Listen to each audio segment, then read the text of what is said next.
Shalom, perkenalkan nama saya Dimas Putar dengan NIM 11S24010. Di video kali ini saya akan menjelaskan tentang dua tugas. Yang pertama itu untuk rectangle zipper flavor. Di sini kita disuruh untuk membuat program untuk melakukan enkripsi data menggunakan metode zipper flavor dengan ketentuan berikut. Yang pertama, untuk baris sama bentuk persegi panjang ke bawah jika menempati baris tengah atau ke atas dan ke atas jika menempati baris bawah. Untuk kolom sama bentuk persegi panjang ke kanan jika menempati kolom tengah atau kiri dan ke kiri jika menempati kolom kanan. Untuk baris dan kolom berbeda dari bentuk persegi panjang. Jadi di sini kita disuruh untuk membuat program yang mengekripsikan teks atau plain text menggunakan metode flavor zipper tadi. Dan di sini kita menggunakan kotak kunci 5x5 atau K-square. Yang dimana contohnya seperti ini. Diberikan input Abdullah Hid dan di bawahnya dikasih S, maka output yang diharapkan itu pertama yang pertama dibuat case, setelah itu pertama dibuat S di awal, itulah untuk ini tadi. Setelah itu maka akan dibuat Abdul berdasarkan ini. Pertama dia akan dikeluarkan dulu nama yang kita berikan, input yang kita berikan, yaitu Abdul. Ke, dan di sini catatannya jika dia sudah dua kali, contohnya ini kan Abdul L sudah ada, maka tidak usah dilanjut lagi. Ini juga A tadi sudah ada di awal, nggak usah lagi. Dan selanjutnya ini L sama A udah habis, terus masuklah H, U udah ada, B udah ada, A juga udah ada, masuklah I, terus D juga sudah ada. Nah, setelah namanya sudah selesai, maka dilanjutlah dengan huruf yang seharusnya. Contohnya ini tadi A, B, kan C belum ada. Nah, selanjutnya kita isi dengan C, terus D ini, habis itu E, begitu selanjutnya sampai ke bawah. Seperti itu. Terus vertex ini ya dia aja dua-dua. Abdul. Nah, ini kalau dia ada L-nya sama LL, maka dibuat S, LS, S, LS, LS. Terus di sini juga kan AH, UB, AI, D kan kosong juga. Terus digabung dengan S. Untuk enkripsinya jadinya HI, CE, HA, HA, BI, EI, BH, CL. Seperti itu. Nah, kita masuk ke code-nya. Oke, jadi ini dia kode yang saya buat. Nah, di kode ini, di sini kita menggunakan karakter box. Nah, ini yaitu untuk menyimpan kotak kunci tadi flavor 5x5-nya. Terus integer post yaitu untuk menyimpan posisi tiap huruf atau baris atau kolom dalam bentuk kotak. Terus ini string key-nya digunakan untuk menyimpan kunci dari user dan char fillernya ini ya kita gunakan untuk huruf pengisi jika ada huruf ganda seperti yang tadi LL seperti itu. Terus untuk konstruktornya ada public rectangle zipper flavor ke bawah. Ini konstruktor untuk menerima key-nya dan filler otomatis diambil dari huruf pertama key-nya seperti yang saya jelaskan tadi. Terus di sini ada fungsi bold key, bold key square ini yaitu membentuk kotak kunci 5x5 itu dengan cara menggabungkan key, plain text dan ubah ke huruf kapital terus dihilangkan karakternya yang non huruf dan kita masukkan hurufnya ke dalam sequel tanpa duplikasi.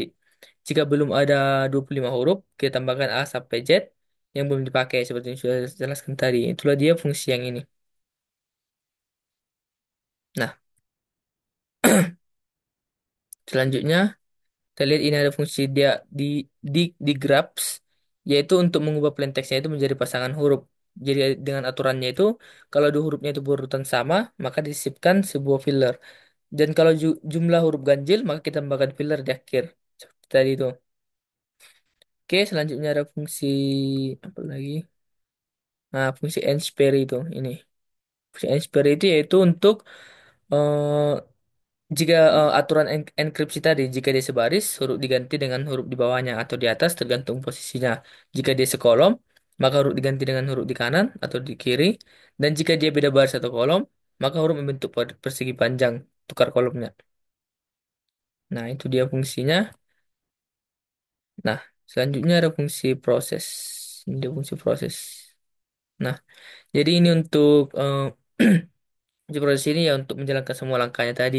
Dibangun square, K-square, terus cetak kotak kunci, buat pasangan huruf, enkripsi tiap pasangan, dan outputnya menjadi transparan. Kita bisa lihat kotak kuncinya, vertexnya, dan hasil enkripsinya. Seperti itu. Nah, ini untuk fungsi main, untuk menjalankan kodenya. Nah, kita coba jalankan dulu kodenya.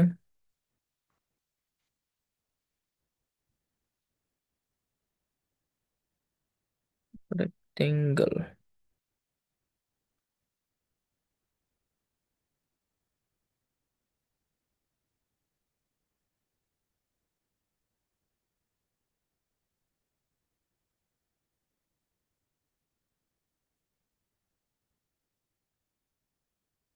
Nah, kita coba input tadi ini. Jelas.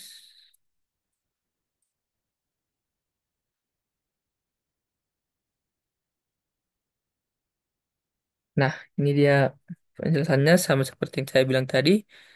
S di awal, untuk kuncinya. Terus ini dia. Kita buat, kita eja Abdulnya.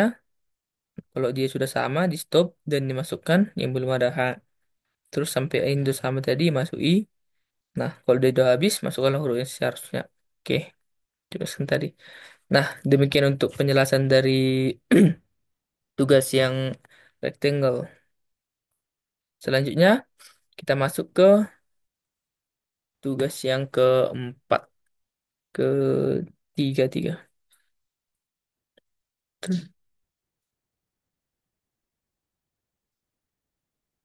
Bisa. Nah, jadi di sini di tugas yang ketiga ini, di sini kita disuruh untuk membuat program yang dimana program ini dibuat untuk menghitung nilai akhir dari seorang mahasiswa berdasarkan komponen-komponen penilaiannya seperti tugas, proyek, UTS, UAS, kuis, dan partisipatif. Nah, untuk simbolnya partisipasi itu PA, tugas itu T, kuis itu K, proyek itu P, TS, UAS. Nah, terus dikasih juga grade yang kita peroleh jika memiliki nilai akhir di atas 79,5 A, di atas 72 B, di atas 64,5 B, di atas 57 BC, di atas 49,5 C, di atas 34 D, di atas 0 E. Nah, selanjutnya nilainya itu selanjutnya kita tentukan nilainya dia tercapai atau belum dengan syarat nilai capaian besarnya sama dengan 49,5. Jadi di sini kita disuruh untuk menghitung seperti rata-rata lah, misalnya seperti membuat IP. Jadi programnya ini menerima input berupa bobot atau persenan dari ini semua. Kita disuruh membuat persenannya ini di inputnya. Terus target pencapaiannya atau sub CPMK, jumlah soal, soal benar tiap bagian. Terus di programnya ini akan ditampilkan nilai tiap komponen penilaian. Nilai akhir tambah konversi huruf, nilai capaian dia tercapai atau tidak. Nah, seperti contoh ini. Nah, ini untuk T-nya. Nih. Nah, T tadi kan kuis, tugas. T di sini ini input ya. Jadi nanti kita kasih input dia untuk tugasnya itu berapa persen. Seperti ini kan tugas 20%. P-nya ini tadi partisipatif 20%, UTS 30%, UAS 30%. Itulah untuk input yang kita kasih. Terus kita kasih juga ini T1 dia 50 dari 50%. Terus yang dapat dia 40 gitu. Ini T2-nya 30 yang dapat dia 28. Tiga-tiganya 90 90. Nah, itulah untuk yang input kita kasih. Jadi di outputnya itu nanti akan dijelaskan dia hasil penilaiannya. Yang pertama itu dibuat dulu target capaian kayak ini sampai dia UAS. Terus jelaskan hasil penilaiannya. Untuk kuis itu kan nggak ada. Di sini kan K nggak ada kan. Nah, berarti kuis tidak ada 0%. Buat aja komponen nilai tidak ada, perluan nilai tidak ada. Terus untuk proyeknya itu sini kan tadi proyek 20%. Terus kita lihat juga P1-nya. Dia eh, benar berapa dari berapa soal seperti itu. P2-nya dia benar berapa dari berapa soal. Seperti itu. Dan kita buat juga perluan nilainya. Juga partisipasi. Tidak ada tadi ya. Jadi gitu juga dengan tugas. Lihat dari inputnya. TS, UAS. Nah, terus kita lihat juga lah dia nilai akhirnya itu berapa. Nah, selain itu kita juga disuruh untuk membuat nilai capaian. yaitu subsampel satu yaitu komponen nilainya yang tadi yang kita buat tadi. Terus lihat perolehan nilainya dia, berapa persen dia, atau dia tercapai atau enggak gitu. Ini kan dia tercapai dari inputnya ini. Terus begitu juga yang kedua, yang ketiga. Nah, kita langsung masuk aja ke code-nya. Kita jalankan di sini nanti.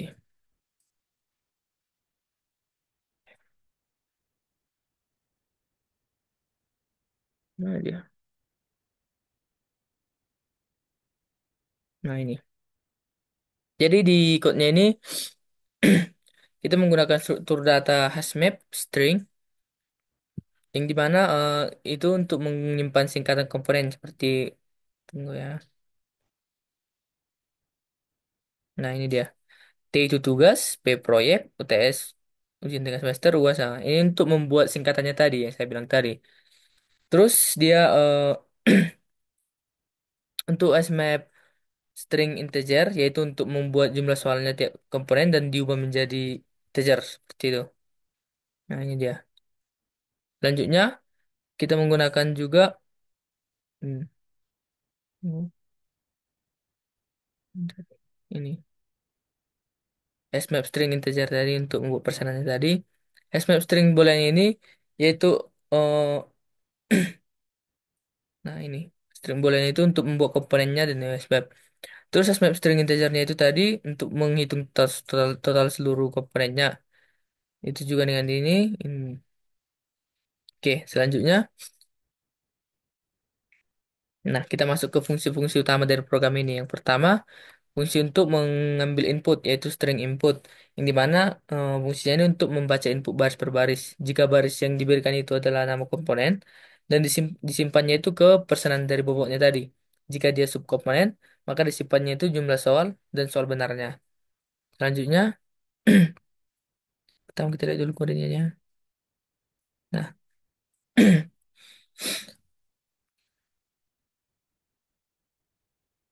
oke, itu.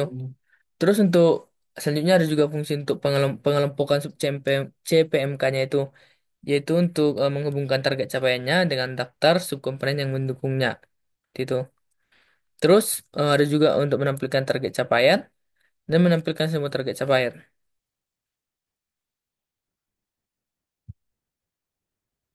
Oke, kita langsung coba saja code-nya.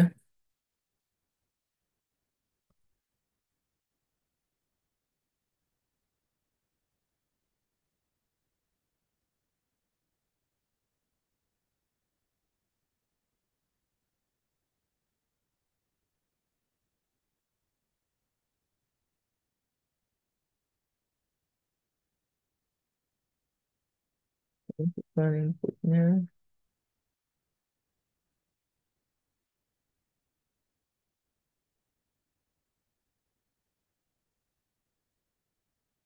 Nah, ini akan keluar data-data yang seperti saya jelaskan tadi.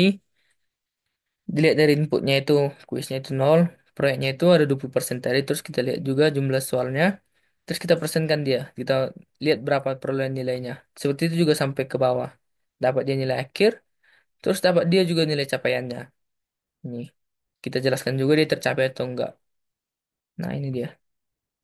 Oke, maka sekian penjelasan dari eh, praktikum ini, ada dua tadi. Yang pertama rectangle, yang terus satu lagi penilaian capaian pembelajaran. Nah, demikian untuk penjelasan praktikum saya. Semoga video bermanfaat. Mohon maaf jika ada kesalahan kata. Terima kasih.